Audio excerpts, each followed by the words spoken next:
Good morning बच्चों। आज के वीडियो में हम गणित में कोण टॉपिक का अध्ययन करेंगे, जिसमें हम कोण की परिभाषा, कोण के अभ्यंतर और बहिर्भाग, कोण की माप, कोणों के प्रकार और हम कोण युग्म के बारे में विस्तार से अध्ययन करेंगे। तो सबसे पहले हम कोण को समझने का प्रयास करते हैं कि आखिर कोण है क्या और कोण की क्या परिभाषा है। तो कोण समझने से पहले हम लोग एक छोटे से वीडियो को देखेंगे, जिसकी सहायता से हम कोण को समझने का प्रयास करेंगे।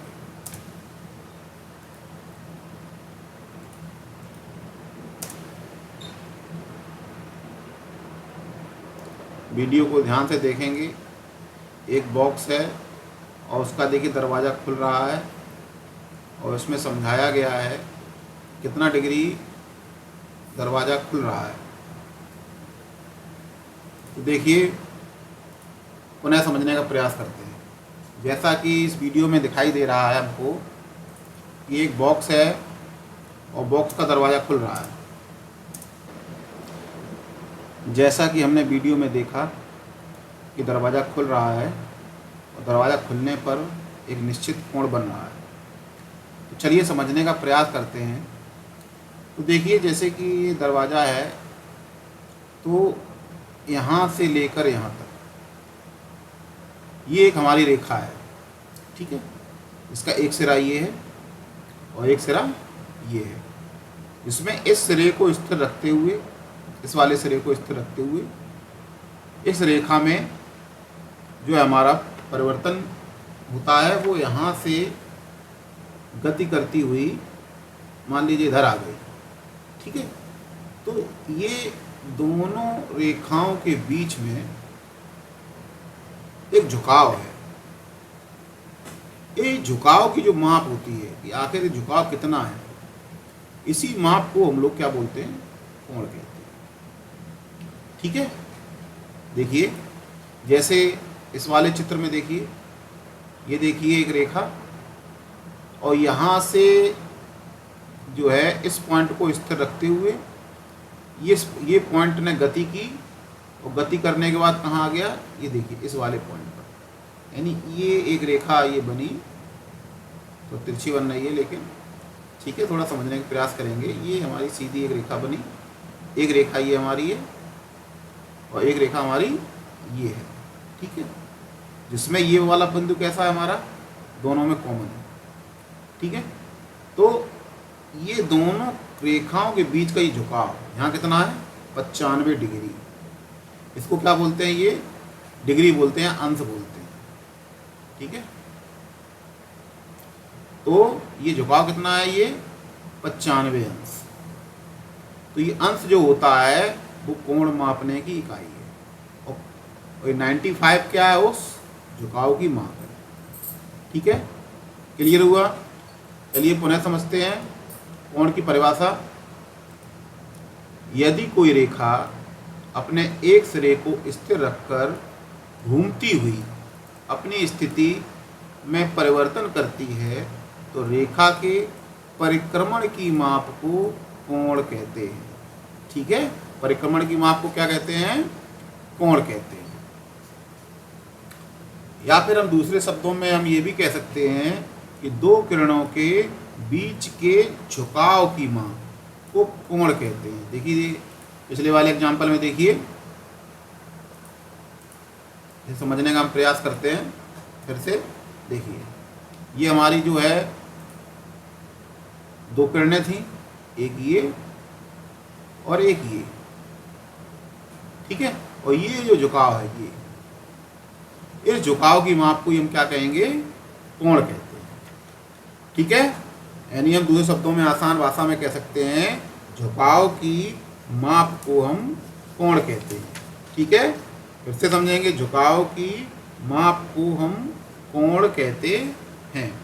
या फिर दूसरे शब्दों में क्या कह सकते हैं, यदि कोई रेखा अपने एक सिरे को स्थिर रखते हुए, एक सिरे को इस सिरे को स्थिर रखते हुए अगर वो अपनी स्थिति में परिवर्तन करती है, यानी इधर से अगर वो इधर आ जाती है, अपनी स्थिति में परिवर्तन करती है, तो जो रेखा का जो परिक्रमण है, ये परिक्रमण, इस परिक्रमण की माप को ही हम कोण कहते हैं। क्लियर? यहाँ तक उम्मीद करता हूँ कोण की परिभाषा अच्छे से समझ में आ गई होगी। अगर फिर भी कोई दिक्कत समझने में आ रही है तो उस वीडियो को हम थोड़ा सा बैक ले जाके पुनः देखेंगे, तो निश्चित ही हमको जो है कोण की परिभाषा समझ में आ जाएगी। चलिए आगे बढ़ते हैं। कोण के अभ्यंतर और बहिर्भाग, यानी कोण के अभ्यंतर और बहिर्भाग कौन से होते हैं? तो देखिए, जैसे कि एक हम कोण बनाते हैं, तो थोड़ा सा मोटाई बढ़ा लेते हैं। तो देखिए, मान लीजिए ये हमारी एक रेखा है और ये हमारा वेनिस्ट बिंदु है और यहाँ से एक दूसरी हमारी रेखा चली गई। ठीक है, तो ये हमारा यहाँ से क्या हुआ, ये कोण बना हमारा। अब कोण में हम बिंदुओं के नामकरण कर देते हैं। इस बिंदु को हम A, इस बिंदु को B और इस बिंदु को C नाम रख देते हैं। ठीक है, तो C नाम रखते हैं। अब देखिए, अब ये कोण जो बना है और ये परिक्रमण की माप, ये देखिए, ये वाला एरिया, ये वाला पार्ट क्या है, ये अंदरूनी पार्ट है। ठीक है, तो ये वाला जो एरिया है, ये वाला कोण के अंदर वाला भाग, ये कोण के जो अंदर वाला भाग है, यही हमारा क्या कहलाता है, कोण का अभ्यंतर भाग, अभ्यंतर भाग। ठीक है, ये कोण का हमारा अभ्यंतर भाग है। और ये जो कोण के जो बाहर, ये वाला एरिया, ये कोण के जो बाहर वाला एरिया है, इसे बोलते हैं बहिर्भाग। ठीक है, ये हमारा है बहिर्भाग। ठीक, अब जैसे मान लीजिए कोई बिंदु हमारा x, ठीक, ये बिंदु x है।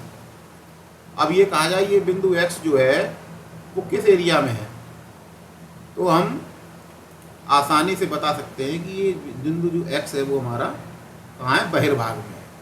अगर मान लीजिए कोई बिंदु ये y, इस बिंदु का नाम क्या रखा, y, ये y कहाँ पर है, तो ये y जो है हमारा इस कोण के अभ्यंतर भाग में। ठीक है, ये हमारा बहिर्भाग और ये हमारा अभ्यंतर भाग। तो बच्चों समझ में आ गया होगा जहाँ तक है कि हमारा बहिर्भाग और अभ्यंतर भाग क्या होता है। तो आप मेरे हिसाब से आप कमेंट बॉक्स में ये जरूर बताएं, ये जो P जो है हमारा, जो बहिर्भाग में है या अभ्यंतर भाग में है। ठीक है, आगे बढ़ते हैं हम अपने टॉपिक की तरफ। अब आती कोण की माप। तो हम लोगों ने, जैसा कि हम लोग कोण की माप को पढ़ चुके हैं, फिर भी हम लोग दोबारा से ध्यान देते हैं। जैसे ये हमारा एक कोण बन रहा है, ठीक है, तो ये कोण जो है किसी ना किसी तो नापा जाएगा। जैसे हम हर चीज़ की नापते हैं, लंबाई को मापना हो तो मीटर में नापेंगे, है कि नहीं है, और इसी पर द्रव्यमान को मापना हो तो हम किलोग्राम में नापते हैं, ग्राम में नापते हैं। तो इसी प्रकार जो है कोण को भी हम किसी ना किसी में तो मापते होंगे। तो कोण को किस में नापते हैं, हम अंश में मापते हैं। किसमें, अंश में। ठीक है, जैसे कि मान लीजिए यहाँ से लेकर यहाँ तक का जो है, इसका जो है झुकाव है, अगर इसका 70 है, 70 अंश, ठीक है, तो 70 तो इसकी माप हो गई। ये झुकाव कितना है, 70, है कितना, अंश। ठीक है, तो अंश क्या है, कोण मापने की इकाई है, यानी हम अंश में कोण को मापते हैं। और इसे अंग्रेजी में क्या बोलते हैं, इसे अंग्रेजी में हम डिग्री बोलते हैं। क्या बोलते हैं, डिग्री। यानी अगर इसे हम पढ़ेंगे तो क्या पढ़ेंगे, 70 अंश, या फिर क्या पढ़ेंगे हम, 70 डिग्री। ठीक है, साथ में एक चीज़ और समझने का प्रयास करेंगे हम लोग कोण में। जैसे कि मान लीजिए इसके नामकरण कर देते हैं, जैसे इस बिंदु का नाम A, इस बिंदु का नाम B और इस बिंदु का नाम C। तो कोण हमारा कहाँ बनना है, ये उभयनिष्ठ बिंदु जो होता है, इसका कॉमन बिंदु जो स्थिर बिंदु है, ठीक है, इस बिंदु पर कोण बनता है। ठीक है, इस बिंदु पर कोण बनता है, यानी ये और ये। ठीक है, तो हम जब भी लिखेंगे क्या लिखेंगे, कोण A B सी बराबर 70 अंश। इसका मतलब क्या हुआ, ये बी बिंदु पर कोण बन रहा है और ए और सी जो है इसके सहायक बिंदु हैं, यानी उसकी जो साइड वाली लाइनें हैं, अन्य जो लाइनें उनके ये सहायक बिंदु हैं, जिससे अन्य दूसरी लाइनें बन रही हैं, यानी बी बिंदु पर जो है हमारा कोण बन रहा है। इसे ए बी सी लिख सकते हैं और इसे हम सी सी बी ए बराबर 70 अंश भी हम कह सकते हैं। यानी कहीं लिखा हो ए बी सी बराबर 70 अंश, कहीं लिखा हो सी बी ए बराबर 70 अंश, तो दोनों की बात क्या है, दोनों हमारी बातें इक्वल है, बराबर है। ठीक है, अगर ए बी सी बात बोलेंगे तो इसका मतलब ए बी सी यानी ये वाला कोण, ठीक है, और सी बी ए बोलेंगे क्योंकि सी बी और ए बोलेंगे, इसका मतलब भी ये वाला कोण, क्योंकि कोण तो बी पर ही बनना है ना। तो इस चीज़ का हम विशेष ध्यान रखेंगे। ठीक है, अगर ए बी सी लिखा है या सी बी ए लिखा है तो इसका मतलब दोनों चीज़ें हमारी एक ही हैं और बस लिखने का थोड़ा सा तरीका बदल रहा है, पढ़ने का हमारा तरीका बदल रहा है। ठीक है, क्लियर हुआ? चलिए आगे बढ़ते हैं। कोणों की माप हम लोग समझ चुके हैं। आगे हम लोग अब पढ़ेंगे कोणों के प्रकार। ठीक है, देखिए कोणों के प्रकार जो है बहुत ही इंटरेस्टिंग टॉपिक है, तो बहुत ही इम्पोर्टेंट टॉपिक भी है, बहुत बार पूछा भी जाता है। ठीक है, तो बहुत आसानी से समझने का प्रयास करते हैं। जैसे देखिए, अब कोई एक लाइन ये है सीधी, ठीक है, अब इसका इस बिंदु का नाम ए रख दिया, इस बिंदु का नाम बी रख दिया। अगर इसी बिंदु पर कोई समपाती रेखा सी है, ए सी, ठीक है, अब थोड़ा दिमाग लगाएंगे, थोड़ा सा देखिए, ए बी तो है ही, ये वाली उसी के ऊपर ए सी है ना, जैसे ए बी रेखा है ये ए बी,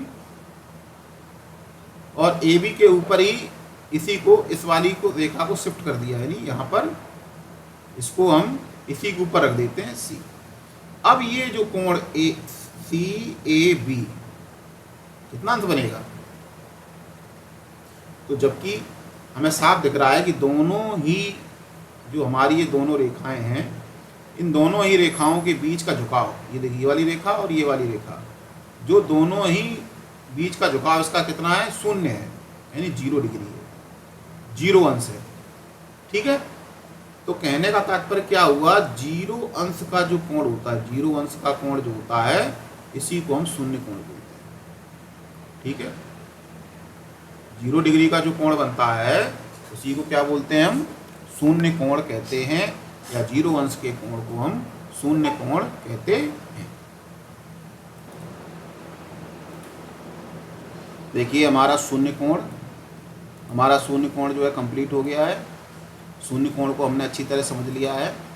अब अगला हमारा कोण है न्यून कोण। चलिए अब न्यून कोण को समझने का प्रयास करते हैं।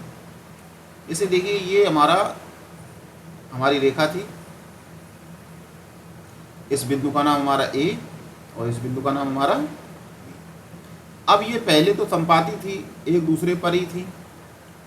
अब जब मान लीजिए ये जो है थोड़ा सा बढ़ी, ठीक है, तो यहाँ से थोड़ा बढ़ते ही, जैसे ही थोड़ा बढ़ी तो ये वाली रेखा जो है अब कहाँ आ गई, इस बिंदु पर। इस बिंदु का नाम रख दिया हमने सी।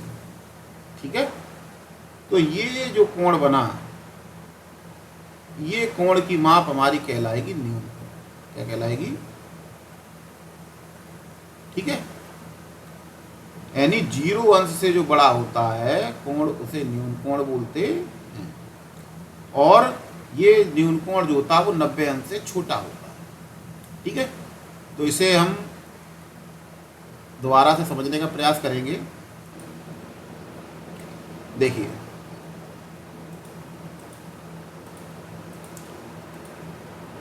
ये देखिए, एक लाइन हम ऐसे खींच लेते हैं और एक लाइन हम ये खींच लेते हैं। इसका नाम हम ओ ए बी सी और डी, इन बिंदुओं का नाम हम ए, बी, सी और डी रख लेते हैं। ठीक है, जिससे हमें समझने में आसानी है। अब देखिए ये जो है, जैसा कि हम जानते हैं हमारा कितना बनना है, 90 डिग्री का कोण बनना है। ठीक है, 90, 90, 90 और ये 90, टोटल कितना हो जाएगा हमारा 360। That's clear.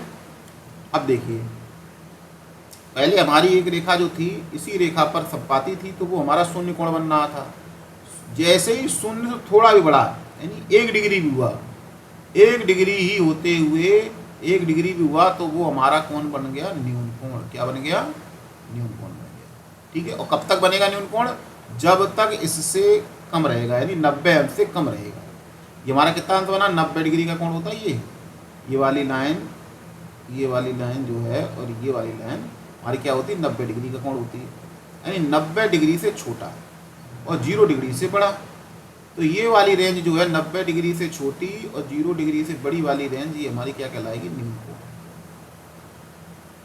ठीक है, यानी ये कोण, ये कोण, ये कोण, ये सारे के सारे कोण कैसे, यहाँ से लेके यहाँ तक सब न्यून कोण इस लाइन को छोड़ते हुए। ठीक है, हाँ कैसे देखते हैं, ये जो हमारी खिचड़ी पक गई थी इसलिए हमने साफ कर दिया। तो यहाँ से छोटा और इससे बड़ा, यानी न्यून कोण क्या कहेंगे? हमारा न्यून कोण जो है कैसा होना चाहिए? वो 0 डिग्री से बड़ा होना चाहिए। कैसा होना चाहिए कोण हमारा? थीटा, ये इसे बोलते हैं थीटा, थीटा। ठीक है, थीटा को किसी भी कोण को प्रदर्शित करने के लिए थीटा हम दिखाते हैं। और थीटा आप ना दिखाना चाहें तो आप कोण ए बोल सकते हैं इसे। मान लीजिए कोण ए है, ए मान लीजिए कोण ए। ठीक है, तो कोण ए हमारा क्या है? 0 डिग्री से बड़ा होना चाहिए और 90 डिग्री से छोटा होना चाहिए। ठीक है, अगर ये कंडीशन फॉलो हो रही है तो इसका मतलब हमारा कोण कैसा है? न्यून कोण है। यानी यहाँ से लेकर इस रेंज में इस लाइन को छोड़ते हुए, ये वाली लाइन और ये वाली लाइन, इस लाइन को छोड़ते हुए कहीं भी कोण बनता है, कहीं भी कोण, तो वो सारे के सारे कोण हमारे क्या बनेंगे? न्यून कोण बनेंगे। ठीक है, तो बच्चों ये बताओ 45 डिग्री का कोण कौन सा कोण है? तो 45 डिग्री का कोण हमारा न्यून कोण है। इसी प्रकार 89 डिग्री का कोण कौन सा है हमारा? 89 डिग्री का कोण हमारा न्यून कोण है। 1 डिग्री का कोण क्या हमारा? न्यून कोण है। 0 डिग्री का कोण क्या हमारा? ये न्यून कोण नहीं है, ये हमारा क्या है? शून्य कोण है। यानी 0 डिग्री के कोण को हम शून्य कोण कहते हैं।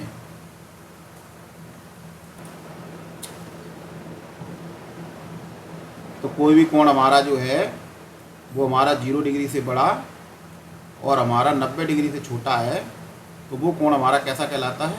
न्यून कोण कहलाता है। अब हमारा अगला कोण है समकोण। तो समकोण कैसे कहेंगे? सिंपल सी बात है, समकोण क्या होगा हमारा? ये 90 अंश का कोण, यानी 90 अंश के कोण को क्या बोलते हैं? समकोण कहते हैं। 90 अंश के कोण को समकोण कहते हैं। और इस कोण को हम कैसे लिखेंगे? कोण ए बी सी बराबर 90 अंश, यानी ए बी सी, ये 3 बिंदु हमारे, बिंदु ए, बिंदु बी, बिंदु सी, जहाँ पर कोण बनता है उस बिंदु को बीच में रखते हैं। ध्यान रखना, ठीक है, जहाँ भी कोण बनेगा उस बिंदु को बीच में रखेंगे। और पढ़ने का तरीका क्या है? ए बी सी, या फिर हम पढ़ सकते हैं सी बी ए। ठीक है, इनसे हम लिख सकते हैं सी बी ए बराबर 90 अंश। ठीक है, और 90 अंश के कोण को क्या बोलते हैं हम लोग? समकोण कहते हैं। ये हमारा समकोण हो गया, यानी जो हमारा 90 अंश का कोण होता है उसे समकोण बोलते हैं। ठीक है, और 0 डिग्री का जो कोण होता है उसे हम शून्य कोण बोलते हैं। ठीक है, अब देखिए यहाँ से चलना प्रारंभ किए थे, शून्य कोण बनाते हुए न्यून कोण बनाया, न्यून कोण बनाते हुए हम लोग अब समकोण बना लिए। अब मान लीजिए यहाँ से चलते चलते चलते अब 90 डिग्री से आगे बढ़ गए। जैसे ही 90 डिग्री से आगे बढ़ेंगे हम लोग अधिक कोण की तरफ बढ़ जाएंगे, यानी जो कोण हमारा कैसा हो? 90 डिग्री से बड़ा हो। कैसा? 90 डिग्री से बढ़ाओ, लेकिन लेकिन लेकिन ध्यान रखना है, ये देखिए ये कोण क्या बनना हमारा, यहाँ से लेकर ये 90 अंश और ये 90 अंश, ये क्या बनना है टोटल एक सीधी लाइन में 180 अंश बनता है। ठीक है, 90 और 90 180 अंश। ठीक है, पर ये 180 अंश से छोटा होना चाहिए। ठीक है, यानी कोण हमारा कैसा होना चाहिए, इस तरीके से हमारा जो 180 अंश, ये 180 अंश नहीं बनना चाहिए यहाँ पर, यानी सीधी लाइन में नहीं आना चाहिए, सीधी लाइन में नहीं आना चाहिए। यानी कोई ऐसा कोण है ए बी सी, ये 180 अंश नहीं होना चाहिए, यानी 180 अंश छोटा है, यानी थोड़ा सा भी छोटा, 1 डिग्री भी छोटा।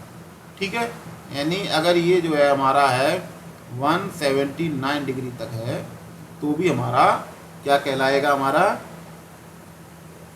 अधिक कोण कहलाएगा, क्योंकि 90 अंश से अधिक हो गया। समझिए ध्यान से, तो सबसे पहले शून्य कोण, शून्य कोण से हम थोड़ा भी आगे बढ़ेंगे न्यून कोण हो जाएगा, लेकिन 90 से छोटा होना चाहिए। जैसे ही 90 के पास पहुंचेंगे हम समकोण पे पहुंच जाएंगे।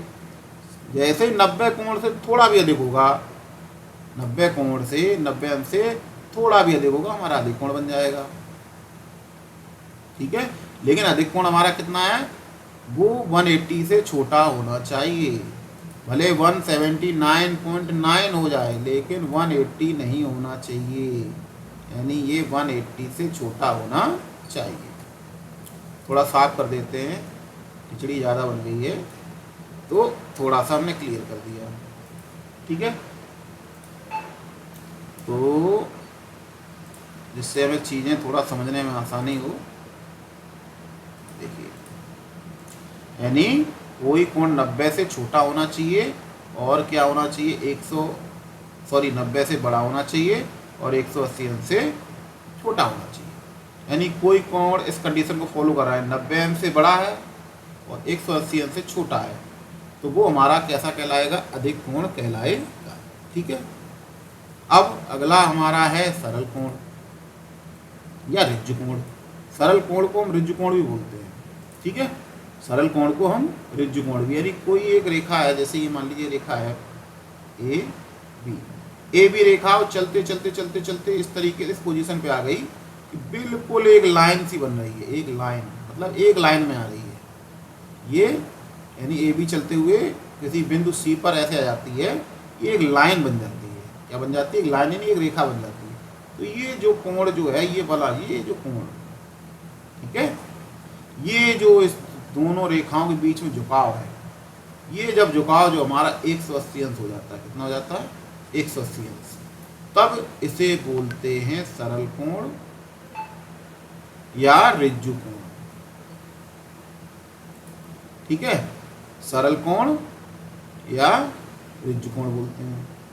क्लियर, यानी कहने का मतलब क्या है, जो हमारा सरल कोण होता है वो हमारा 180 अंश का होता है, यानी 180 डिग्री का होता है। यानी 180 अंश के कोण को सरल कोण कहते हैं, 90 अंश के कोण को हम समकोण कहते हैं।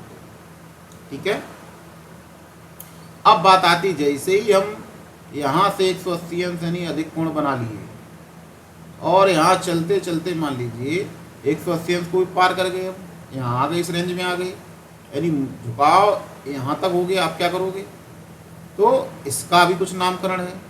तो इस तरीके का जब कोण फॉर्म होता है, बनता है, तो उस कोण को हम बोलते हैं बृहत् कोण। क्या बोलते हैं, बृहत् कोण बोलते हैं।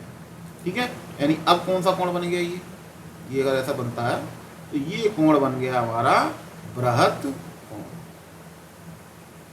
ठीक है, यानी 180 अंश से बड़े कोण को बृहत् कोण बोलते हैं। 180 अंश से बड़े कोण को बृहत् कोण बोलते हैं। अब ये 180 अंश से बड़ा कहाँ तक हो सकता है, देखिए इसको मिटाते हैं थोड़ा।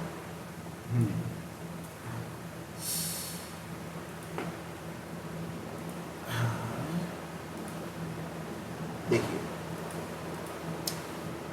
अब जो है ये रेखा थी, इसका नाम ए रखा, इसका नाम बी रखा, ये ए बी रेखा बन गई। इस बिंदु का नाम ए, इस बिंदु का नाम बी। अब ये घूमती घूमती घूमती घूमती न्यून कोण बनाया, समकोण बनाया, समकोण बनाते बनाते बनाते बनाते इसने सरल कोण भी बना लिया, सरल कोण बनाते ही बढ़ गए और आगे, तब इसने क्या बना लिया, ये बृहद कोण। यानी ये जो नाप है, ये यहाँ से लेकर ये जो दोनों रेखाओं के बीच झुकाव है, ये जो माप है वो हमारी बृहद कोण कहलाएगी। ठीक है, यानी कहने का मतलब क्या है, ये जो बृहद कोण जो होता है वो हमारा 180 अंश से बड़ा होता है और हमारा 360 अंश से छोटा होता है। ठीक है, यानी यहाँ तक हमारा, ये यहाँ तक अगर ये झुकाव अगर यहाँ से लेकर यहाँ तक भी आता है तो ये सारा का सारा क्या कहलाएगा, हमारा बृहद कोण ही कहलाएगा।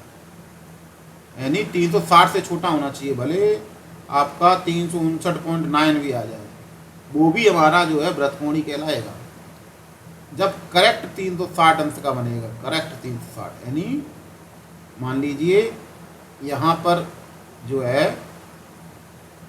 एक बिंदु A है, ये बिंदु B है, जब ये घूमता घूमता घूमता पूरा घूमता हुआ पूरा एक चक्कर पूरा कर लेगा। ऐसे मान लीजिए जो है एक सर्किल है और सर्किल से हमने यहाँ चलना प्रारंभ किया और चलते पूरा सर्किल का पूरा चक्कर काट फिर उसी जगह पे आ गए, तो ये पूरा चक्कर जो है नी इसी लाइन पे दोबारा वापस आ जाएंगे हम।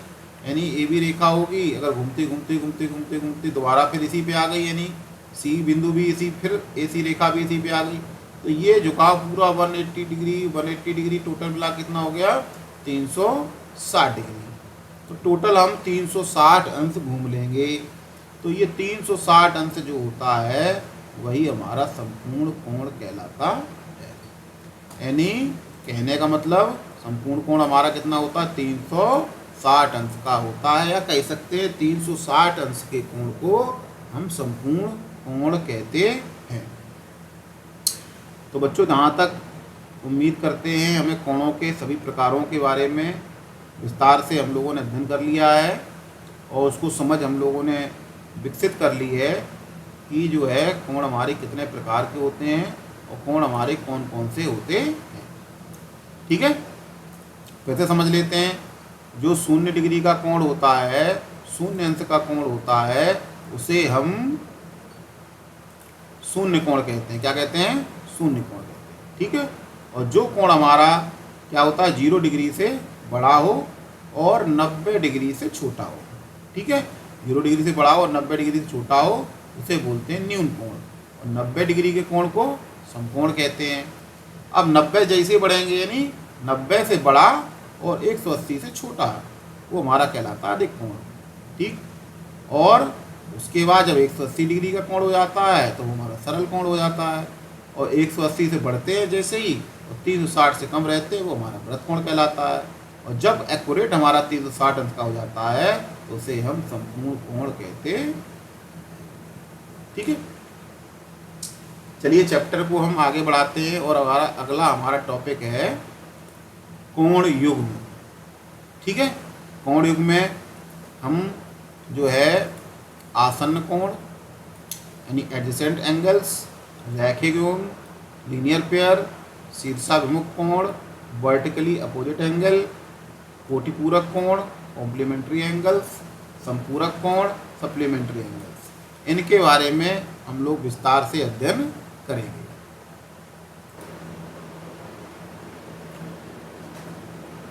तो सबसे पहले हम लोग कोण युग्म को समझते हैं। इस कोण युग्म का मतलब क्या है, ये जितने भी हमारे हैं ये सब कोण युग्म हैं, आसन्न कोण, रैखिक युग्म, शीर्षाभिमुख कोण, जितने भी हैं ये सब कोण युग्म हैं। तो कोण युग्म पहले समझें, कोण युग्म होता क्या है। कोण युग्म का मतलब होता है कोणों का जोड़ा, यानी दो कोण इसमें होंगे आपके, कोणों का जोड़ा। यानी कैसे कोण का जोड़ा, मतलब यानी दो कोण होंगे, कैसे। अब इन्हीं अलग अलग तरीके के कोण जो बनेंगे उसी के आधार पर इनके नामकरण किए गए हैं। तो सबसे पहले आसन्न कोण को समझते हैं। आसन्न कोण कैसे होते हैं, देखिए, जैसे एक कोण हमारा ये रहा, ठीक है, जैसे मान लीजिए इस बिंदु का नाम O रख दिया, इस बिंदु का नाम A रख दिया, इस बिंदु का नाम B रख दिया। ठीक है, अब ये जो है हमारी जो रेखा कर है जो है रेखा कह सकते हैं, ठीक है, शॉर्टकट में। देखिए ये एक जो है हम भुजा खींचते हैं, इसका नाम ओ रख देते हैं और इस भुजा का नाम ए रख देते हैं, ठीक है। और एक भुजा हमारी ये है, इसका नाम हम बी रख देते हैं, इस बिंदु का नाम। तो ये भुजा हमारी कौन सी होगी? ओ बी भुजा हो गई। ये भुजा हमारी ओ ए भुजा हो गई। अब इसमें देखिए ओ क्या है? दोनों का उभयनिष्ठ बिंदु है, दोनों रेखाओं का। और यहाँ पर क्या एक बनना है? एक कोण बनना है, ठीक है, कोण बनना है। यहाँ पे एक कोण कौन सा बना हमारा? कोण बी ओ ए बना, ठीक। अब इसी में अगर इसी उभयनिष्ठ बिंदु से होती हुई एक और भुजा खींच दी जाए,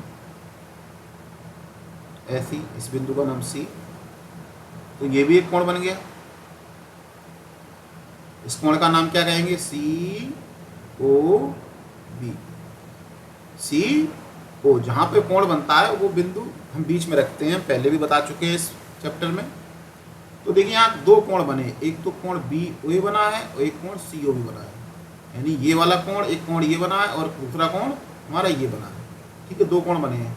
अब दोनों में खासियत क्या है? देखिए जो चीज खासियत क्या है,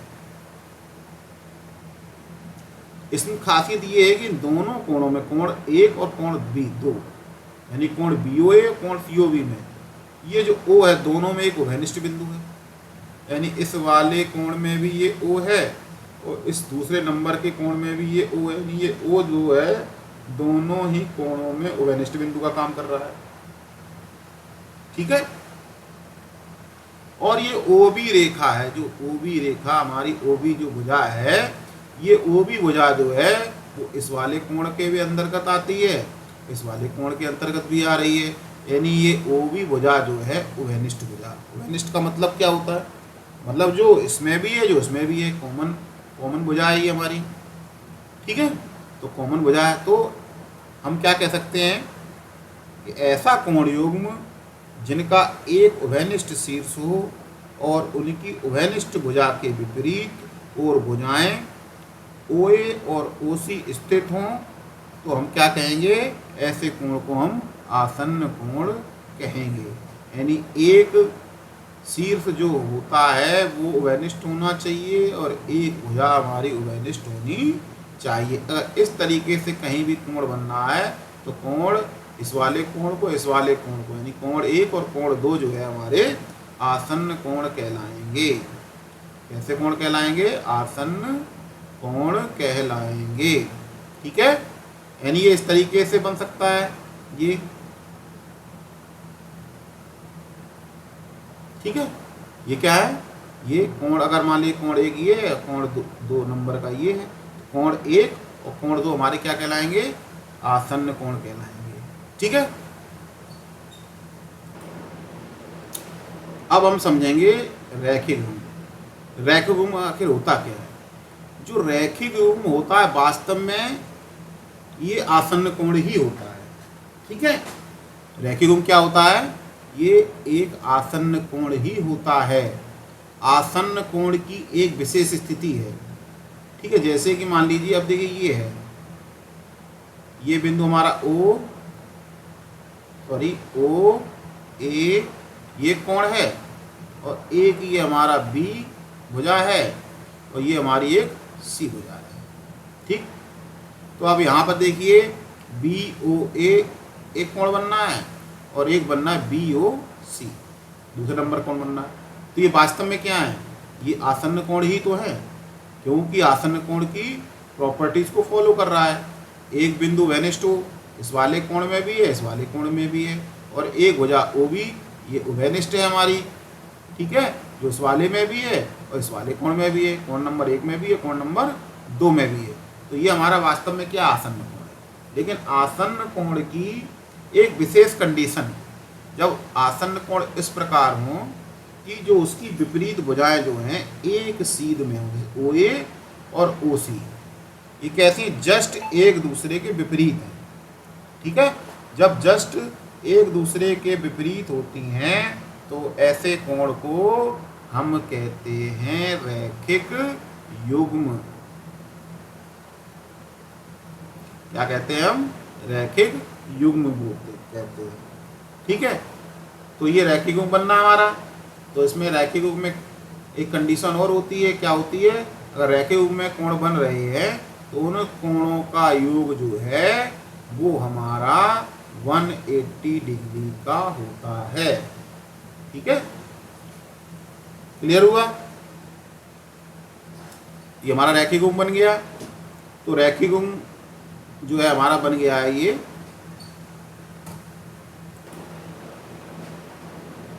तो चलिए इससे संबंधित एक छोटे सवाल को हम हल करते हैं। जैसे मान लीजिए इस तरीके से कोण फॉर्म हो रहा है और ये दे रखा है कि ये हमारा 50 डिग्री का कोण है और ये कोण बताना है, यानी कोण COB बताना है कि COB कितना है। ठीक है, अब ये कैसे बताएंगे? अगर हमें पता होगा रैखिक युग्म में क्या होता है, रैखिक युग्म के जो कोणों का योग जो होता है वो 180 डिग्री का होता है, यानी रैखिक युग्म में क्या बनता है? 180 अंश बनता है। ये टोटल कोण कितना बनता है? 180 अंश, क्योंकि हम लोग अभी पढ़ चुके हैं। ठीक है, सरल ये पूरी एक लाइन बन रही है ना, तो एक लाइन पर ये कोण कितना होता है? 180 डिग्री होता है। तो एक लाइन बन रही है, एक सीधी लाइन बन रही है, तो यहाँ से यहाँ तक का कोण 180 अंश का होना चाहिए। अब जबकि हमें पता है ये 50 अंश का है, तो ये कितना होगा? ऐसे निकालेंगे भाई, 180 टोटल होना चाहिए और ये 50 है तो इसे घटा देंगे, कितना निकला है हमारा? 130। तो ये हमारा कितना होगा? 130 अंश होगा। इस तरीके क्वेश्चन भी आते हैं, तो जब हमें प्रॉपर्टी पता होगी तो आसानी से हम क्वेश्चन को हल भी कर लेंगे। ठीक है, आगे हम पढ़ते हैं अपना शीर्षाभिमुख कोण। चलिए पहले से थोड़ा साफ कर लें इसे, जिससे कि समझने की हमें थोड़ी जगह मिल जाए, स्पेस मिल जाए। ठीक है, शीर्षाभिमुख कोण क्या होते हैं? देखिए, जैसे कि नाम से ही है शीर्षाभिमुख, शीर्षाभिमुख यानी शीर्ष उसके अपोजिट है एक दूसरे के। देखो, ठीक है, AOB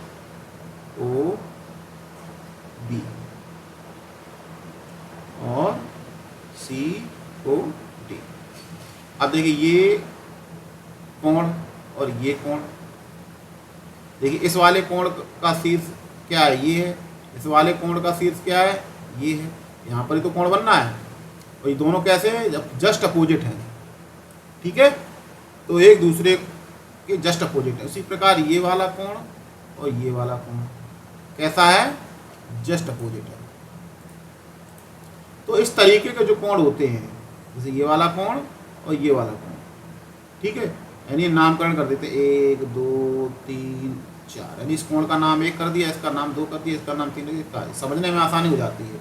अब इस कोण को हम AOD भी लिख सकते हैं। AOD AOB ऐसे बोलने में थोड़ा सा कन्फ्यूजन क्रिएट हो जाती है, समझने में थोड़ी दिक्कत होती है। इसीलिए समझने की दृष्टि से हमने इन कोणों के नामकरण कर दिए। कोण 1 है, ये कोण नंबर 2 है, ये कोण नंबर 3 है, ये कोण नंबर 4 है। ठीक है, अब इसमें हमें आसानी होगी समझने में। अब कोण A और कोण 3 कैसे हैं? ये जस्ट अपोजिट है एक दूसरे के, यानी कि देखिए शीर्ष जो है एक दूसरे के विमुख हैं, यानी एक दूसरे के जस्ट अपोजिट हैं। और ये वाले कोण जो कोण 1 और कोण 3 ये हमारे अपोजिट हैं, और ये कोण 2 और कोण 4 ये दोनों ही वर्टिकली अपोजिट है ना, इसे अंग्रेजी में बोलते हैं वर्टिकली अपोजिट। तो ये दोनों कोण 1 और कोण 3 और कोण 2 और कोण 4 ये कहलाते हैं हमारे शीर्षाभिमुख कोण। क्या कहलाते हैं?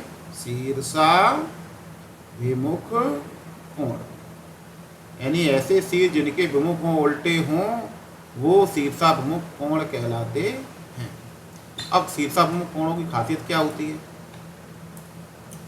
शीर्षाभिमुख कोणों की खासियत ये होती है कि वो आपस में बराबर होते हैं, यानी कोण 1 और कोण 3 कैसे हैं? शीर्षाभिमुख कोण है तो ये आपस में बराबर होंगे। कोण 2 और कोण 4 ये शीर्षाभिमुख कोण है, तो ये आपस में कैसे होंगे? बराबर होंगे। ठीक है, तो इस प्रॉपर्टी की मदद से हम कई सवाल इससे संबंधित हल कर सकते हैं। जैसे कि मान लीजिए एक सवाल लेते हैं, छोटा सा एक सवाल लेते से पहले साफ करते हैं, थोड़ी जगह मिल जाए हम लोगों को।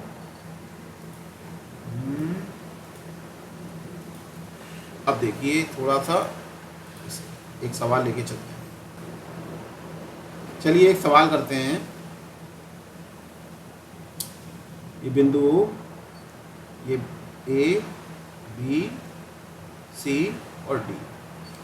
अगर सवाल में पूछा जाए जैसे कि मान लीजिए 110 डिग्री है और कोण 1, कोण 2 और कोण 3, इनके मान ज्ञात कीजिए, तो हम कैसे ज्ञात करेंगे? सवाल बहुत सरल है। अगर हम लोगों ने रैखिक और शीर्षाभिमुख कोणों को समझा है तो ये हमारे लिए बहुत इजी है। कैसे?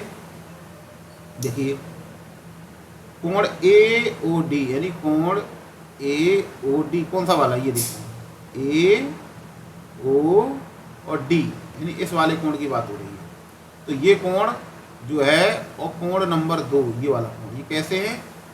शीर्षाभिमुख कोण है। और शीर्षाभिमुख कोण हम पढ़ चुके हैं कि बराबर होते हैं। तो इसका मतलब ए ओ डी और कोण 2 बराबर है, तो कोण 2 हमारा क्या होगा? ये भी 110 अंश का होगा। ठीक है, तो हमारा कोण 2 निकल आया, यानी कोण 2 हमारा निकल आया 110 अंश। अब हमारा क्या बचा? कोण 1 निकालना और कोण 3 निकालना। अब कोण 1 निकाल लेंगे तो 3 निकल आएगा, क्योंकि दोनों अपोजिट है वर्टिकली, यानी जो 1 होगा वही 3 होगा। तो हम 1 निकाल लें या 3 निकाल लें, जो भी ईजी हमें लगता है वो निकाल लें। अब देखिए, अब यहाँ पर कहानी क्या बनती है? ये वाली कहानी, ये कहानी है, ये 110 अंश और ये कोण 1। अब ये जो रेखा देखो बी ओ डी, एक सरल रेखा है कि नहीं है? बी ओ डी एक सरल रेखा, देखिए बी ओ डी ऐसी सरल रेखा है। और सरल रेखा पर जितने भी कोण बनते हैं, जितने भी बने, 2, 4, 6, 8, 10, यानी यहाँ से जितने भी कोण बनेंगे, जितने भी कोण बने, उन सभी को अगर जोड़ा जाए तो 180 अंश ही आएगा। ठीक है, जरूरी नहीं कि 2 ही हों, यहाँ 3, 4, 5, 6, 7, 8 बहुत तमाम कोण हो सकते हैं, और उन सबको जोड़ दिया जाए तो 180 अंश ही निकलेगा, ना कम निकलेगा ना ज़्यादा निकलेगा। इस बात का विशेष ध्यान रखना है। तो इसका मतलब क्या है कि कोण 1 और कोण ये वाला कोण, यानी कोण ए ओ डी, ए ओ डी, ए ओ डी, और कोण जो हमारा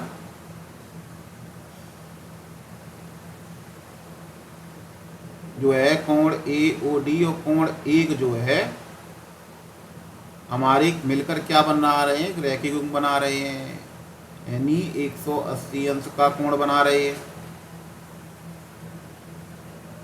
ठीक है, तो जब 180 अंश का कोण बना रहे हैं और कोण ए ओ डी हमें बताया 110 अंश है, तो ये हमें पता ही चल जाएगा कोण ए क्यों क्या हो जाएगा? 180 माइनस 110 बराबर 70 अंश, यानी ये हमारा कितना हो गया? 70 अंश। यानी कोण 1 भी हमारा पता चल गया कितना है। जब कोण 1 पता चल गया तो कोण 3 भी पता चल जाएगा, ये भी 70 अंश होगा, क्योंकि ये आपस में कैसे हैं? शीर्षाभिमुख कोण। ये आपस में कैसे हैं? शीर्षाभिमुख कोण ये। ठीक है, और शीर्षाभिमुख कोण हमारे आपस में बराबर होते हैं। इस तरीके से हम, अगर हमें प्रॉपर्टीज मालूम है तो आसानी से ऐसे सवालों को हम हल कर सकते हैं। अगला देखिए, हमारा कोण युग्म है कोटि पूरक कोण। ठीक है, तो कोटि पूर्ण कोण में क्या होता है? अगर कोई भी 2 कोण है हमारे, कोई भी 2 कोण, A B C, P Q R, इन दोनों कोणों को, जैसे कोण का मान 1 है, इस कोण का मान 2 है, अगर कोण 1 और कोण 2 को जोड़ दिया जाए और योगफल हमारा 90 अंश आ जाए, तो हम कह सकते हैं कि कोण 1 और कोण 2 कैसे हमारे? कोटि पूरक कोण है। यानी कहने का मतलब है किन्हीं भी 2 कोटि पूरक कोणों का योगफल 90 अंश होता है। अगर मान लीजिए, अगर ये कहा जाए कि कोण 1 और कोण 2 कोटि पूरक कोण कैसे हैं? कोटि पूरक कोण है। ठीक है, कोटि पूरक कोण है, और कहा जाए कोण 1 बराबर है 50 अंश, तो कोण 2 बराबर क्या होगा? तो 2 कितना होगा? जब हमें पता होगा कि कोटि पूरक कोणों का योग जो होता है वो 90 अंश होता है, तो 1 50 है तो 50 में कितना जोड़ेंगे 90 अंश हो जाएगा। सिंपल दी बात, 50 में अगर हम 40 जोड़ देंगे तो 90 अंश हो जाएगा। ठीक है, या फिर हम 90 में से 50 घटा देंगे तो हमारा कितना आएगा? 40 आ जाएगा। ठीक है, तो इस तरीके से हम कोटि पूरक कोण से संबंधित सवालों को हल कर सकते हैं। ठीक है, तो समझ में आया मैं कि किन्हीं भी कोई भी दो हमारे कोण हैं और उन दो कोणों का योगफल अगर 90 अंश है तो वो हमारे कैसे कहलाएंगे? कोटि पूरक कोण कहलाएंगे। इसी प्रकार जो है हमारा जो है संपूरक कोण होता है, थोड़ा सा क्लियर करते हैं पहले। हाँ, अब हमारा क्या है? संपूरक। तो जैसे कोटि पूरक कोण होता है उसी प्रकार संपूरक कोण होता है। अंतर क्या होता है? अंतर इतना होता है, ये कोण हमारा ABC है, ये मान लीजिए PQR है। अगर इन दोनों कोणों को जोड़ा जाए, कोण 1 और कोण 2, कोण 1 और कोण 2 को जोड़ा जाए तो उसका योग हमारा 180 डिग्री अंश हो, यानी संपूरक हो, तो वो हमारे कोण संपूरक कोण कहलाएंगे। ठीक है, यानी किन्हीं भी दो कोणों का योग अगर जो है 180 डिग्री है तो वो हमारे कोण संपूरक कोण कहलाएंगे, यानी सप्लीमेंट्री एंगल कहलाएंगे। अगर सवाल कहता है कोण 1 और कोण 2 हमारे संपूरक कोण हैं, कैसे कोण हैं? संपूरक कोण हैं। कोण 1 जो है हमारा 100 अंश है, तो कोण 2 कितना होगा? तो जब हमें पता होगा कि कोण जो संपूरक जो होते हैं किन्हीं भी दो कोणों का योग अगर 180 अंश है, कितना अंश? 180 अंश है, तो वो हमारे संपूरक कोण कहलाते हैं। तो हम आसानी से निकाल दे सकते हैं, एक 100 है तो दूसरा हमारा 80 होगा, क्योंकि 100 में 80 जोड़ेंगे, 100 में 80 जोड़ेंगे तभी तो 180 होगा, है ना। तो दोनों कोणों का योग 180 अंश होना चाहिए, ये 100 है तो ये 80 अंश होगा, तो आसानी से हम दूसरा कोण बता पाएंगे। चलिए अब हम लोग कुछ अभ्यास कर लेते हैं। जो अभी तक हम लोगों ने वीडियो देखा और कई सारे टॉपिक्स को कवर किया, तो उसी श्रृंखला में हम कुछ अभ्यास करते हैं। जैसे कि हमारा प्रश्न है, निम्नांकित कोणों में प्रत्येक कोण का कोटि पूरक कोण लिखिए। जैसा कि हमने अभी पढ़ा, किन्हीं भी दो कोटि पूरक कोणों का योग कितना होता है? हमारा 90 अंश होता है, और हमें कोटि पूरक कोण बताने हैं। ठीक है, तो 20 है, तो 20 में क्या जोड़ेंगे? हमारा 90 अंश हो जाए, 20 में हम 70 अंश जोड़ेंगे तो हमारा कोटि पूरक कोण निकल आएगा। सॉरी, 20 में हम 70 जोड़ेंगे तो हमारा कितना आ जाएगा?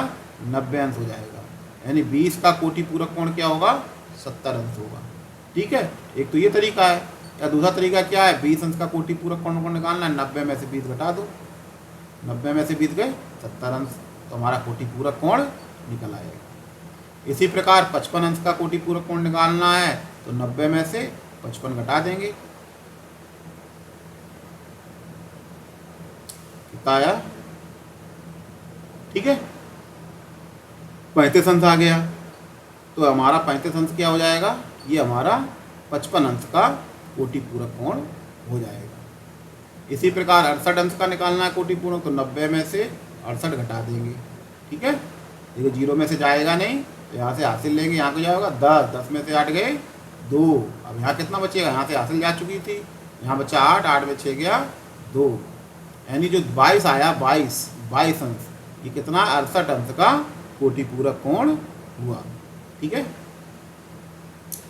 अब देखिए इसमें क्या कह रहा है इस सवाल में। इसमें कह रहा है निम्नांकित कोणों में प्रत्येक कोण का संपूरक कोण लिखना है। क्या लिखना है? संपूरक कोण। और जैसा कि हम पढ़ चुके हैं, किन्हीं भी दो कोणों का योग अगर हमारा कितना हो? 180 अंश हो, कितना हो? 180 अंश हो, तो वो हमारा संपूरक कोण कहलाता है। यानी कोई भी दो कोण जो है जिनका योग 180 अंश आ रहा है तो उसे हम संपूरक कोण कहते हैं। अब 45 अंश का संपूरक कोण निकालना है, तो 45 कितना जोड़ेंगे 180 अंश आ जाए, ठीक है, गुण पता चल जाएगा तो निकाल लेंगे। तो दूसरा तरीका क्या, 180 में से हम 45 घटा देंगे तो हमारा निकल आएगा। इसी प्रकार 180 में से हम 70 घटा देंगे तो हमारा निकल आएगा, और 180 में से हम 120 घटा देंगे तो हमारा 120 का संपूरक कोण निकल आएगा, ठीक है। जो आंसर आएगा वो 45 का संपूरक कोण होगा, 70 का संपूरक कोण होगा और 120 का संपूरक कोण होगा, ठीक है। ये बच्चों आप खुद सेल्फ करें, ठीक है। अब देखिए ये क्वेश्चन है कि निम्नांकित कोणों में कौन पूरक और कौन संपूरक है, ठीक है, कौन पूरक और कौन संपूरक है। पूरक से मतलब है कोटि पूरक, ठीक है। तो निम्नांकित कोणों में कौन जो है कौन कोटि पूरक है और कौन संपूरक है, इसके बारे में हम लोग पढ़ेंगे। तो देखिए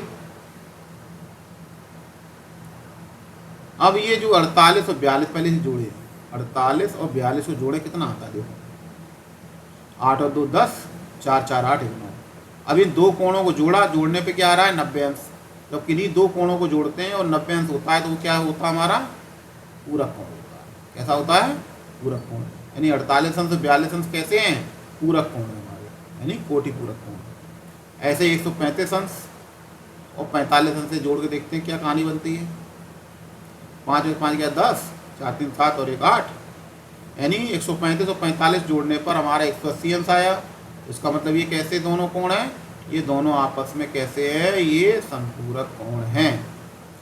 इसी प्रकार 160 और 20 इसे जोड़ेंगे कितना आएगा, 180 अंश आएगा, यानी ये भी हमारा कैसा है, संपूरक कोण है, ठीक है। 160 अंश तो 160 और 20 अंश कैसे हैं, संपूरक कोण है, ठीक है। अब देखिए, अब ये कह रहा है पार्श्व चित्र में रैखिक युग्म और शीर्षाभिमुख कोणों के नाम बताइए। अब इसमें देखिए इनके नामकरण हम करेंगे, तो पहले इनके नामकरण कर लेते हैं, फिर बताते हैं कि ये जो है कौन कौन से क्या है।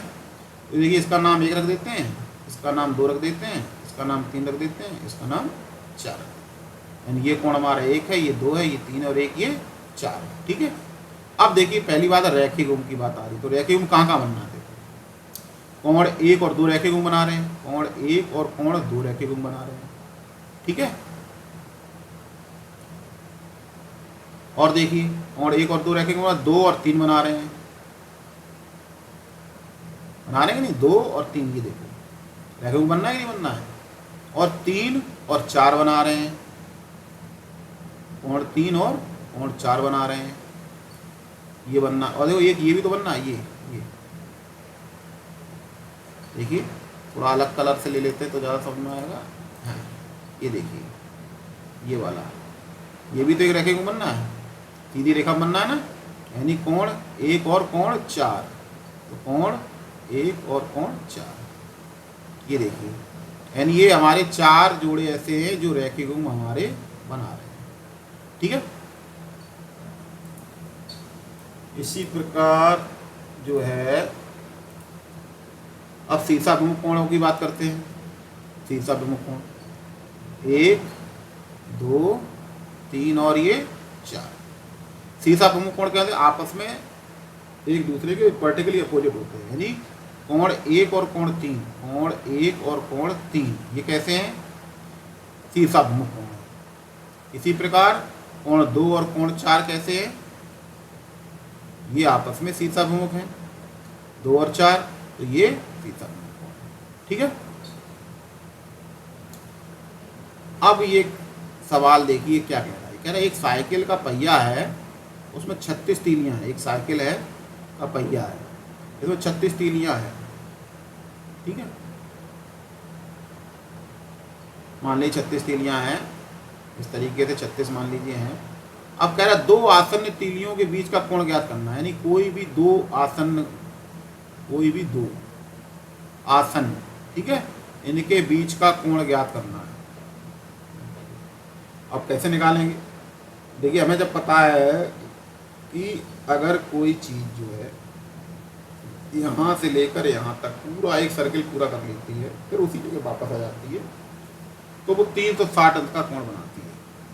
यानी इसकी जो तीलियाँ जितनी भी 36 तीलियाँ हैं वो आपस में मिलकर 360 अंश का कोण बनाएंगी। कितना कोण बनाएंगी? 360। ठीक है, यहाँ से लेके यहाँ तक का 360 अंश बनाएंगी 3600 तीलियाँ मिलके। तो एक तीली का निकालना है ना, दो तीलियों मतलब दो आसन्न तीलियों के बीच का कोण निकालना है, यानी एक सिंगल कोण की बात हो रही है।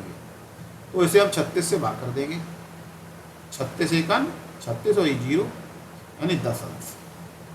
यानी किन्हीं भी दो आसन्न तीलियों के मध्य जो है 10 अंश का कोण बनेगा, 10 अंश। ठीक है, सब में 10 अंश का। ठीक, क्लियर? अब देखिए ये क्वेश्चन है 60 अंश, 120 अंश, 240 और 300 अंश संपूर्ण कोण के कौन से भाग है? संपूर्ण कोण हमारा कितना होता है? 360 अंश का होता है।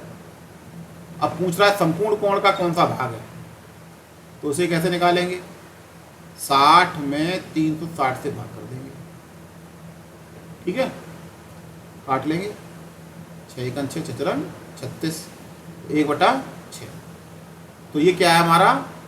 1/6वां भाग है। ठीक है, संपूर्ण कोण का 6वां भाग है। तो इस तरीके से 120, 140, 300 का आप स्वयं निकालेंगे, ये आपका होमवर्क है। नेक्स्ट देखते हैं। हाँ देखिए, ध्यान समझेंगे इसे। कह रहा है न्यून कोण का कोटि पूरक कोण। न्यून कोण का कोटि पूरक कोण कैसा होगा? सिंपल सी बात है, कोटि पूरक कोणों का योग कितना होता है? 90 अंश का होता है। कितना होता है? 90 अंश का होता है। अगर एक मान लीजिए 10 डिग्री भी है, 10 डिग्री का मान लीजिए 1 डिग्री भी है, तो दूसरा कितना होगा? 89 डिग्री होगा। होगा कि नहीं? 89 डिग्री ज़्यादा होगा जब 1 डिग्री है। तो 89 का डिग्री क्या कहलाता है? न्यून कोण कहलाता है। यानी न्यून कोण का कोटि पूरक कोण क्या होगा? न्यून कोण होता है। समझ में आ रहा है? वैसे समझ लीजिए, जैसे मान लीजिए कोटि पूरक कोण की बात हो रही है, यानी कोटि पूरक कोण का मतलब है जो इसके कोण बनेंगे उनका योग 90 अंश होना चाहिए, तभी कोटि पूरक कोण होंगे। अब हम छोटे से छोटा न्यून कोण कितना बना सकते हैं? छोटे से छोटा न्यून कोण हम 1 डिग्री का बना सकते हैं, 1 अंश का। जब ये 1 अंश होगा तो दूसरा ये कितना होगा? 90 में से 1 कम कर दो, 89 अंश। और 89 अंश कितना कहलाएगा? 89 अंश हमारा न्यून कोण कहलाएगा।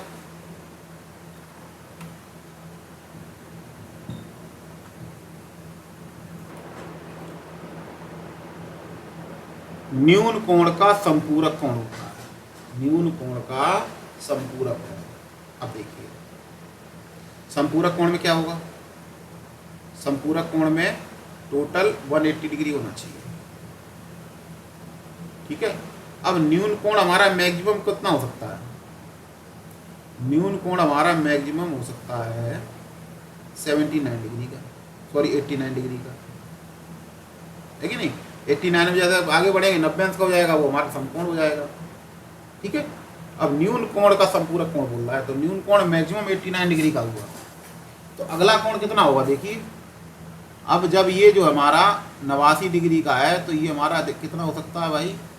91 डिग्री का होगा। और 91 डिग्री का कोण क्या कहलाएगा हमारा? 90 अंश से ज़्यादा है ना, 90 अंश से अधिक है, तो ये हमारा क्या कहलाएगा? अधिक कोण कहलाएगा। तो न्यून कोण का संपूरक कोण हमारा कैसा होता है? अधिक कोण होता है। अब कह रहा है एक समकोण का संपूरक कोण कितना होगा? अब समकोण की बात कर रहा है, तो संपूरक कोण का योग तो 180 डिग्री होना ही चाहिए। अब समकोण की बात कर रहा है, यानी 90 डिग्री का कोण ये। अब ये 90 डिग्री कोण है, 90 डिग्री एक समकोण की बात कर रहा है, सब 90 डिग्री हो गया। अब इसका संपूरक कोण पूछ रहा है, तो इसका संपूरक कोण ये होगा। बचा हुआ कितना होगा? ये 90, टोटल 180 अंश होना चाहिए 90, तो ये भी तो 90 ही होगा, तभी तो 180 अंश होगा। 90 से कम होगा तो भी 180 अंश नहीं हो पाएगा, 90 से ज़्यादा होगा तो 180 अंश से ज़्यादा हो जाएगा। तो इसलिए ये बचा हुआ कोण को भी 90 अंश का होना पड़ेगा। ठीक है, तो इसका मतलब एक समकोण का संपूरक कोण हमारा कैसा होता है? समकोण होता है। क्लियर? अब बात आती है अधिक कोण का संपूरक कोण। थोड़ा सा इसे डिलीट करें तब समझ में आए। कोण तो पहले देखिए, संपूरक कोण की बात आ रही तो हमारा क्या है, इस तरीके से बनना चाहिए, ठीक है, यानी हमारा 180 डिग्री बनना चाहिए, दोनों कोणों का योग 180 डिग्री होना चाहिए। अब दूसरा कोण कैसा, अधिक कोण है, यानी एक जो है हमारा 90 डिग्री से अधिक है। 90 डिग्री से अधिक कितना, अगर 1 डिग्री भी कम कर देंगे तो अधिक कोण हो जाएगा। तो मान लीजिए हमारा 91 डिग्री का है ये, ठीक है। तो 91 डिग्री का अगर ये है तो ये कितना होगा, ये हमारा जो है 91 डिग्री का है तो ये हमारा होगा 89 डिग्री, ठीक है, क्योंकि 89 होगा तभी तो दोनों को जोड़ेंगे तब 180 अंश हो पाएगा हमारा। और संपूरक कोणों का योग कितना होता है, 180 अंश होता है। तो मैक्सिमम तो हमारा अधिक कोण कैसा होगा, अधिक कोण का संपूरक कोण हमारा, अब जो हमारा 89 डिग्री क्या हो गया, ये न्यून कोण है तो हमारा न्यून कोण होगा, ठीक है। क्लियर हुआ हमारा, इसे समझ लें। इसे देखो, इसे समझने के लिए थोड़ा सा इसे फिर से समझते हैं, इसे थोड़ा साफ करते हैं। देखिए अब एक कोण अधिक कोण है, अब एक कोण अधिक कोण कब हुआ, यानी अधिक कोण का मतलब वो 90 अंश से बड़ा होना चाहिए। तो 90 अंश से बड़ा होने की शुरुआत कब होती है, 91 अंश का बन जाए, 92 अंश का बन जाए, 100 अंश का बन जाए, हैं। अगर ये मान लीजिए 100 अंश का है तो ये कितना होगा, 80 अंश का होगा, है कि नहीं। अगर ये 91 अंश का है तो ये 89 अंश का होगा, और 90 अंश का होगा नहीं क्योंकि 90 अंश का तो समकोण हो गया। कोण कैसा है, अधिक कोण है। तो ये 80 अंश का, 89 अंश का, ये सारे कोण कैसे हैं, न्यून कोण है। तो अधिक कोण का संपूरक कोण हमारा न्यून कोण होता है, ठीक है। ये क्वेश्चन देखो रह गया, इन क्वेश्चनों को थोड़ा हल करें। इसमें देखिए अब ये क्वेश्चन देखिए क्या है, ये कोण ए है और ये कोण 2A है, और ये क्या बना रहे हैं, एक रैखिक गुण बना रहे हैं। रैखिक गुण में क्या होता है, दोनों कोणों का जोड़ हमारा 180 डिग्री होता है। तो कोण ए और कोण 2A जोड़ेंगे तो वो हमारा 180 डिग्री के होना चाहिए। ए और 2A कितने हो गए, 3A हो गए, 3A बराबर 180 अंश। तो ए बराबर क्या हो जाएगा, 180, और 3 कहाँ आ जाएंगे, बट्टे में आ जाएंगे, 3 छक 18, 60 अंश। तो ए बराबर कितना हो गया, 60 अंश। तो ये हमारा 60 अंश हो जाएगा, और ये 60 अंश का दूना 2A है तो ये हमारे 120 अंश हो जाएगा, ठीक है। इस तरीके से ये हम सवाल निकालेंगे।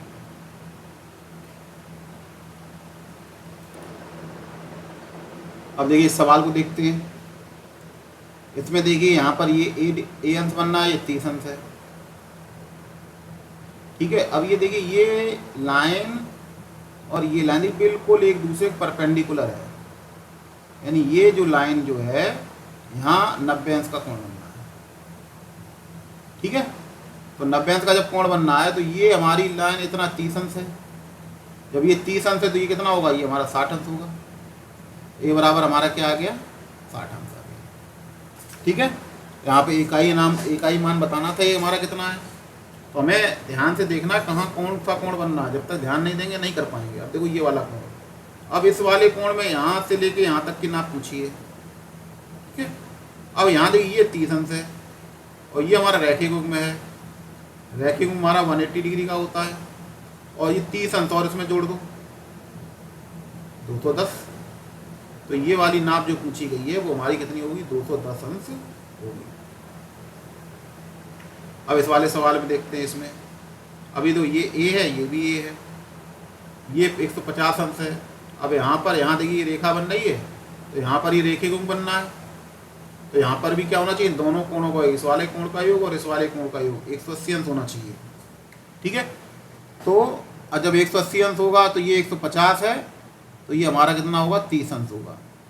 150 में 30 जोड़ेंगे तभी तुम्हारा 180 अंश आएगा। तो ए बराबर 30 अंश आ गया, और ये भी है, ये भी 30 अंश हो गया। इकाई मान पूछा था तो ए बराबर हमारा 30 अंश निकल आया। तो इस तरीके से हम लोग इस चैप्टर संबंधित सवालों को हल कर सकते हैं। कॉन्सेप्ट क्लियर होगा तो निश्चित ही सवालों को हल करने में आसानी होगी। उम्मीद करता हूँ आपको ये वीडियो अच्छा लगा होगा, पसंद आया होगा, और कहीं भी कोई अगर दिक्कत परेशानी इसमें आ रही है तो उस वीडियो को आप दोबारा देख सकते हैं। ठीक है, दोबारा देखने पर निश्चित ही आपका कॉन्सेप्ट क्लियर हो जाएगा, और उम्मीद करता हूँ ये वीडियो आपको अच्छा लगा होगा। Thank you for watching. धन्यवाद।